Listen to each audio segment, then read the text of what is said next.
جب تم نماز کی پابندی کرو گے، قرآن کو جب صبح شام کرو گے، تب تم غلام حسین حسین بنو گے۔ امام پاک نماز کا درس دے رہے ہیں، ہم نماز سے بھاگ رہے ہیں۔ امام پاک قرآن پڑھنے کا درس دے رہے ہیں، قرآن کی تلاوت سے بھاگ رہے ہیں۔ آج اکثر و بیشتر لوگوں کو دیکھا جاتا ہے کہ ناجائز کاموں میں لگا ہوا ہے، ناجائز کاموں میں مستعلق نظر آتا ہے، وہ ہر حلال چیزوں سے دور ہے، نماز سے دور ہے، تلاوت قرآن سے دور ہے، روزے سے دور ہے، حج و زکات سے دور ہے، اور فسق و فجور کے قریب ہے۔ اور امام حسین کا نعرہ، اگر واقع میں تم امام حسین کی محبت کا دعویٰ کرتے ہو تو امام حسین نے ہمیں آپ کو جو میسج دیا ہے اس میسج پر بھی عمل کرنا ہوگا۔ آئیے میں آپ کو بتاؤں، آقا کریم صلی اللہ تعالیٰ علیہ وسلم کی ذات گرامی ہے، امام حسین کے بچپن کا عالم ہے۔ میرے آقا امام حسین رضی اللہ تعالیٰ حضرت ام سلمہ رضی اللہ تعالیٰ کی گود میں ہے۔ آقا کریم کے سامنے حضرت ام سلمہ رضی اللہ تعالیٰ عنہ کو رضی اللہ تعالیٰ عنہ نے امام حسین کو میرے آقا کی گود میں دیا۔ میرے آقا نے امام پاک کو دیکھا، امام پاک نے میرے آقا کو دیکھا۔ دیکھنے کے بعد سب سے پہلے جو میرے آقا نے کام کیا وہ کوئی اور نہیں کیا تھا بلکہ اپنا لعاب دہن، اپنا تھوتھو مبارک امام حسین کی زبان پر ڈالا تھا۔ بولیے امام حسین کی زبان پر ڈالا تھا۔ آخر کیوں ڈالا تھا اس کی وجہ جانتے ہیں آپ؟ میرے آقا نے جو اپنا لعاب دہن ڈالا اس کی وجہ یہ تھی کہ میرے آقا صلی اللہ تعالیٰ علیہ وسلم کی حیات زندگی کو دیکھ لو، میرے آقا صلی اللہ تعالیٰ علیہ وسلم کی حیات زندگی کو دیکھو، میرے آقا کی زندگی حیات زندگی کو جب تم دیکھو گے تو پتہ چلے گا میری مصطفیٰ کی زندگی ایسی گزری کہ کبھی کسی نے جھوٹ بولتے ہوئے نہیں دیکھا۔ میرے آقا کی زندگی ایسی گزری کوئی گالی گلوچ کرتے ہوئے نہیں دیکھا۔ میری آقا کی زندگی ایسی گزری کوئی غیبت کرتے ہوئے نہیں دیکھا۔ میری آقا کی زندگی ایسی گزری کوئی چغلی کرتے ہوئے نہیں دیکھا۔ گویا کہ میرے آقا دنیا والوں کو یہ درس دے رہے ہیں، دنیا والوں کو یہ بتا رہے ہیں کہ میں اپنے نواسے کی زبان پر رسول اس لیے ڈال رہا ہوں تاکہ میں جس طریقے سے میری زبان سے کبھی جھوٹ نہیں نکلا ہے میرے نواسے کے زبان سے بھی کبھی جھوٹ نہ نکلا، میرے امام حسین کی زبان سے بھی کبھی جھوٹ نہ نکلے۔ میرے آقا نے لعاب دہن ڈالا، اور لعاب دہن جو ڈالا، تھوتھو مبارک جو ڈالا، اس تھوتھو مبارک کی پاور دیکھنا چاہتے ہیں تو حضرت عبداللہ ابن رواحہ کے پاس چلے آئے تو آپ کو پتا چلے گا۔ حضرت عبداللہ ابن رواحہ ہے، بیان کرتے ہیں کہ یہی لعاب دہن ہے جس کو لینے کے لیے صحابہ کرام قطار میں کھڑے ہو جاتے تھے، اس میں لڑائی ہونے لگتی تھی، سارے صحابہ کھڑے ہو جاتے تھے۔ حضرت عبداللہ ابن رواحہ بیان کرتے ہیں کہ سنو، میں لوگوں کو بار بار یہ کہا کرتا تھا، اے میرے پیارے ساتھیوں سنو، تم نے دوپہر کو لیا ہے اب مجھے لینے دو، تم نے صبح کو لیا ہے اب مجھے لینے دو، تم نے شام کو لیا ہے اب مجھے لینے دو۔ اس طریقے سے صحابہ کرام اپنے دامن کو بچھا دیا کرتے تھے لعاب دہن کو پانے کے لیے، لعاب دہن کو پانے کے لیے، یہ لعاب رسول کو پانے کے لیے صحابہ آپس میں قطار لگاتے تھے، لائن لگاتے تھے، باری لگاتے تھے۔ آئیے میں آپ کو بتاؤں لعاب دہن کا پاور۔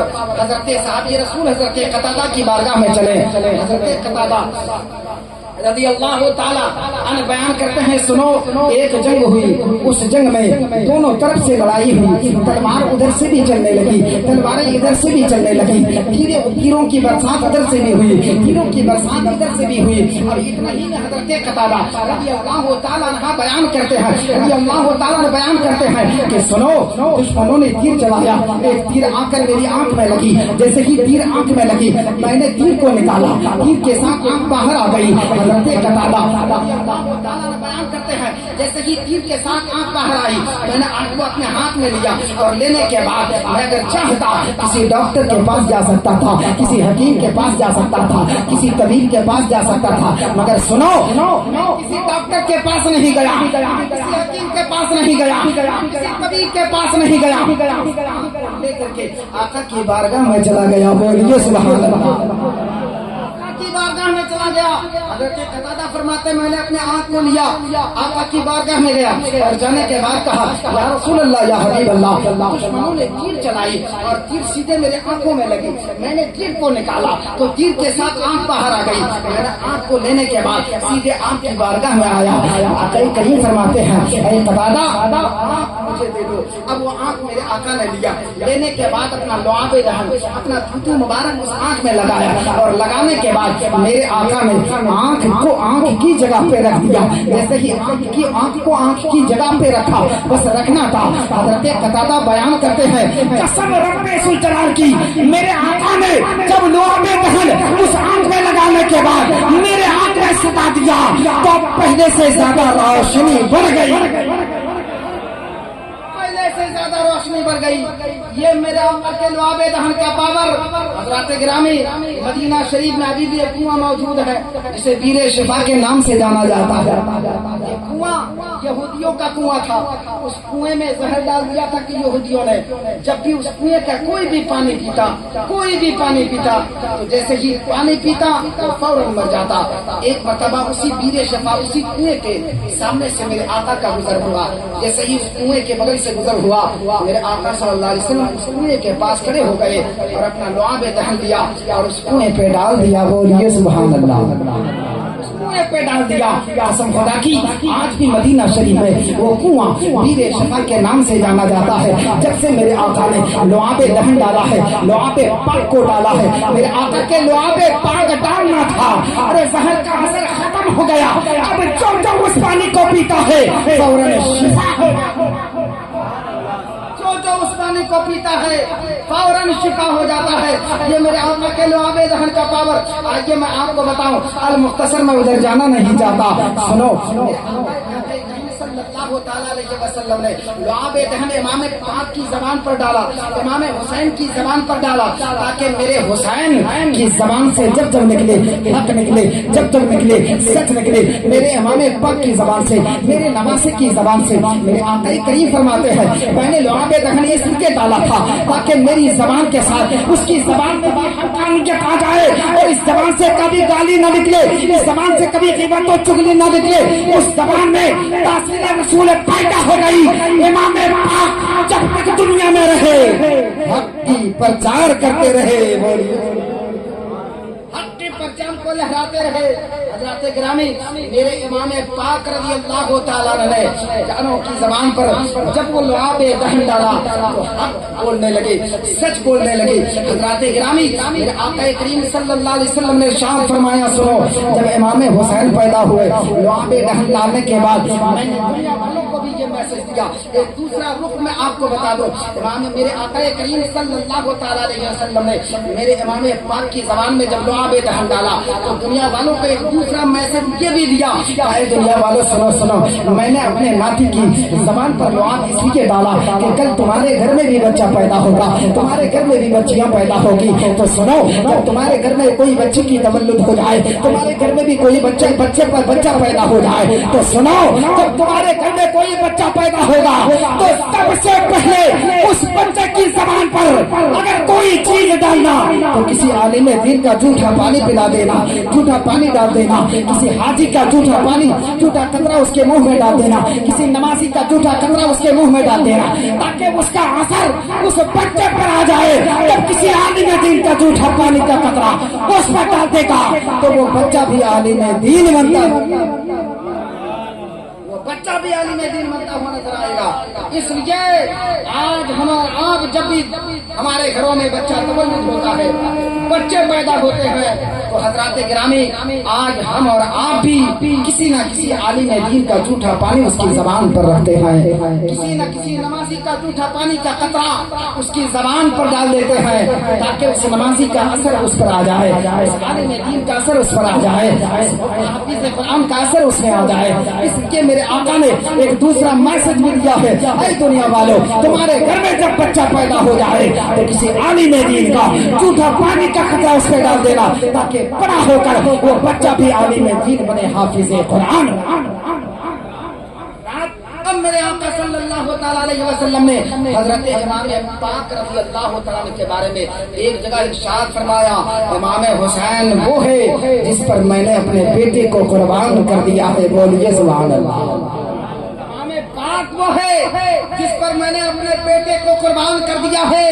میرے امام پاک کے بارے میں آقا کریم نے فرمایا اے میرے پیارے صحابہ سنو، ایک مرتبہ کا واقعہ ایسا ہوا کہ میرے آقا کریم فرماتے ہیں ایک زانوئے مبارک پر امام حسین موجود تھے، دوسرے زانوئے مبارک پر میرے آقا کریم کا بیٹا حضرت ابراہیم موجود تھے۔ میرے آقا کریم صلی اللہ تعالیٰ علیہ وسلم نے کبھی حضرت ابراہیم کو پیار کرتے ہیں تو کبھی امام حسین کو پیار کرتے ہیں، کبھی اس کو دیکھتے ہیں، کبھی اسے چومتے ہیں تو کبھی اسے چومتے ہیں۔ اس طریقے سے ابھی ان لوگوں کو پیار و محبت کر ہی رہے تھے، اتنا ہی دیر میں کیا ہوا، حضرت جبرائیل امین تشریف لے کر آئے۔ جب حضرت جبرائیل امین تشریف لائے، آنے کے بعد حضرت جبرائیل امین رضی اللہ تعالی حضرت جبرائیل امین آقا کریم صلی اللہ تعالیٰ علیہ وسلم کو یہ پیغام دیا کہ رب کی طرف سے یہ حکم ہوا ہے یا رسول اللہ ان دونوں میں سے ایک کو رب نے بلایا ہے۔ میرے آقا کریم فرماتے ہیں کہ اگر میں حضرت ابراہیم کو بھیج دوں تو صرف تکلیف مجھے ہوگی، اور اگر میں نے امام حسین کو بھیج دیا تو مجھے بھی تکلیف ہوگی۔ امام ان کے فاروق کی ماں حضرت فاطمہ کو بھی تکلیف ہوگی، ان کے ابو جان حضرت مولا علی کو بھی تکلیف ہوگی۔ تو میرے آقا کریم صلی اللہ تعالیٰ علیہ وسلم نے یہ فیصلہ کیا کہ جاؤ حضرت ابراہیم کو لے کر چلے جاؤ۔ میرے آقا کریم نے اپنے بچے ابراہیم کو قربانی دے دیا، اور دینے کے بعد صحابہ کرام سے فرمایا اے میرے پیارے صحابہ سنو، اے حسین وہ ہے، حسین وہ ہے جس پر میں نے اپنے بیٹے کو قربان کر دیا ہے۔ حسین کوئی عام شخصیت کا نام نہیں ہے، حسین پاک کا نام ہے جس پر میں نے اپنے بیٹے۔ گرامی آئیے میں آپ کو آگے بتاؤں، میرے آقا کریم صلی اللہ تعالیٰ علیہ وسلم نے ارشاد فرمایا اے لوگوں سنو، امام پاک کے بچپنے کا عالم ہے۔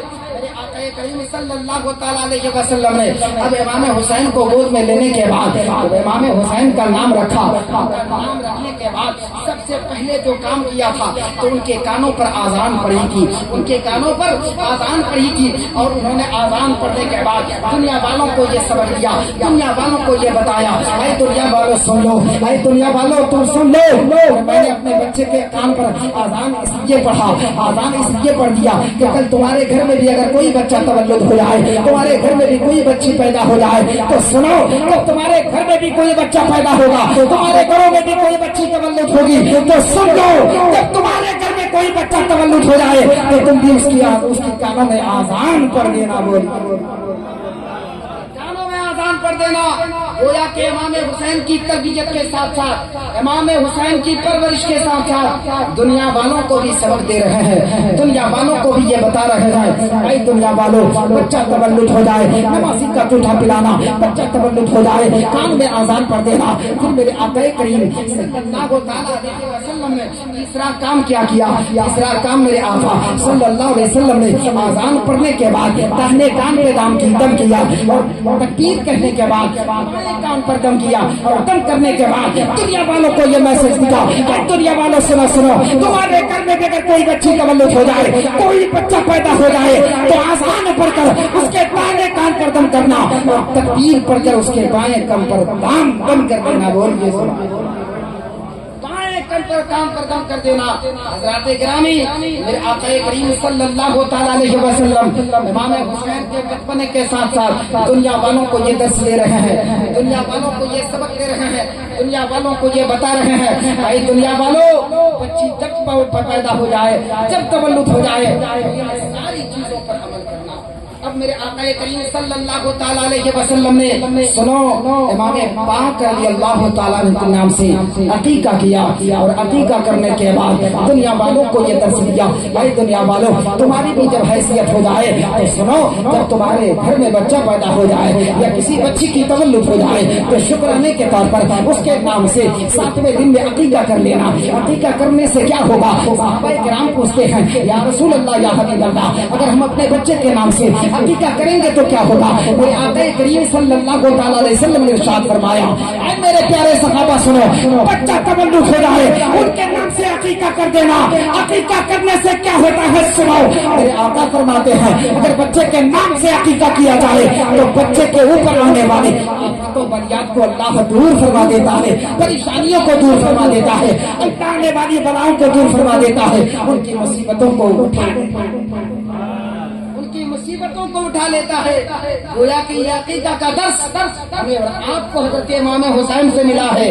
حضرات گرامی آپ کو بتاؤں, آئیے آپ تاریخ پڑھتے چلے جائیں تو آپ کو پتا چلے گا. میرے آقا کریم صلی اللہ تعالی علیہ وسلم نے ارشاد فرمایا اب عقیقہ کرنا اور بچے کے سر موڑ دینا, اور موڑنے کے بعد اس بچے کے بال کو وزن کرنا, اور وزن کرنے کے بعد اس کی قیمت کے برابر, اس کے وزن کے برابر چاندی کو ایک طرف رکھنا, اور چاندی غریبوں میں صدقہ کر دینا, فقیروں میں صدقہ کر دینا. یا رسول اللہ اگر فقیروں میں صدقہ کر دیا جائے, غریبوں میں صدقہ کر دیا جائے تو کیا ہوگا؟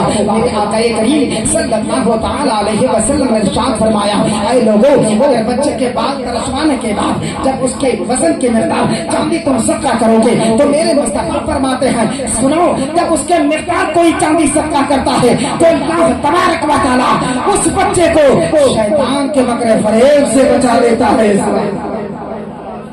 شیطان کے آفت و بلیات سے اللہ محفوظ کر دیتا ہے.